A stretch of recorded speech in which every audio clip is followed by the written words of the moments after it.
Hello everyone, welcome to Tasty Dish by Setu Palaniappan. இன்னைக்கு நம்ம சேனல்ல சோமக்கீரை வடை எப்படி செய்யறதுன்றத பார்க்க போறோங்க. இந்த ரெசிபிக்கு கடலைப்பருப்பு 1 கப் எடுத்துக்கிறேன், உளுந்தம்பருப்பு வந்து 1/4 கப் எடுத்துக்கிறேன், பச்சரிசி வந்து 2 ஸ்பூன் எடுத்துக்கிறேங்க. இது எல்லாத்தையும் ஒன்று சேர்த்துக்கிட்டு 2 தடவை நல்லா கழுவிட்டு 1 hour ஊற வச்சு எடுத்துக்கலாங்க.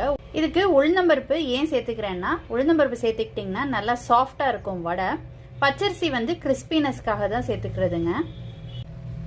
இப்போ ஊற வைக்கிறதுக்கு முன்னாடி எடுத்து வச்சிருக்கிற கடலைப்பருப்புல ஒரு 2 ஸ்பூன் கடலைப்பருப்பு எடுத்து தனியா ஊற வச்சுக்கோங்க. இப்போ இந்த கடலைப்பருப்பை இந்த பவுல்ல சேர்த்துக்கிறேன். உளுந்தம்பருப்பு, பச்சரிசி இது எல்லாத்தையும்